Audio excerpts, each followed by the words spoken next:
కనిష్క అంటూ అభి చూస్తుందని నువ్వు చెప్తూ ఉంటే సముద్రాన్ని చూసి పిల్ల కాలువ వెక్కిరిస్తున్నట్టే అనిపిస్తుంది నాకు. కనిష్కని తక్కువ అంచనా వేయకు. చేతిలో ఉన్న చిన్న చిన్న కర్ర బాణాలతో పులిని వేటాడాలనుకుంటే ఆ వేటగాడు పులికే ఆహారమైపోతాడు. అభికి అర్థం కాకపోయినా కనీసం నువ్వైనా అర్థం చేసుకొని దాన్ని పిచ్చి పిచ్చి పనులు చెయ్యొద్దని చెప్పు, సరేనా?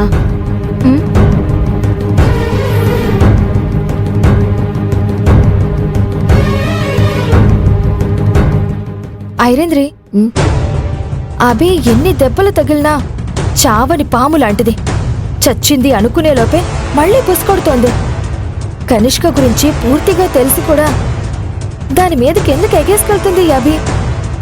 అది సరే వదినా, అసలు అభి ఏదో చేయబోతుందని కనిష్కకి తెలుసో లేదో వెంటనే కనిష్కకి ఫోన్ చేసి అభి సంగతి చెప్దాం.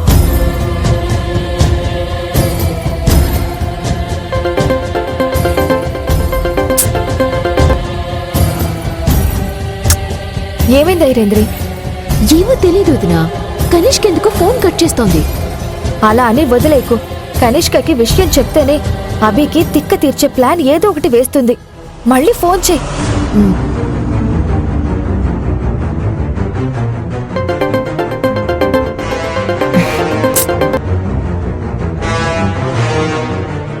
వీళ్ళేంటి కుక్కతో ఒక వంకర్నట్టు కట్ చేస్తే మళ్ళీ మళ్ళీ చేస్తారు?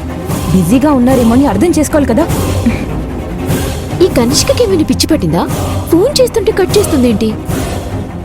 ఏమో ఐరేంద్రి, ఆ అభి చేసిన పనికి ఆ కనిష్క ఇరకాటంలో పడిందేమో. ఆ కనిష్క ఏ పరిస్థితుల్లో ఉందో ఏమో. ఎందుకైనా మంచిది మనం సైలెంట్గా ఉంటేనే మంచిది. మనం ఒకవేళ ఫోన్ చేస్తే దాంతోపాటు మనం కూడా ఇరుక్కునే పరిస్థితి వస్తుంది. అభి వచ్చిన తర్వాత ఇన్ఫర్మేషన్ వస్తుంది కదా, అప్పటి వరకు కామ్గా ఉందాం. సరే వదినా.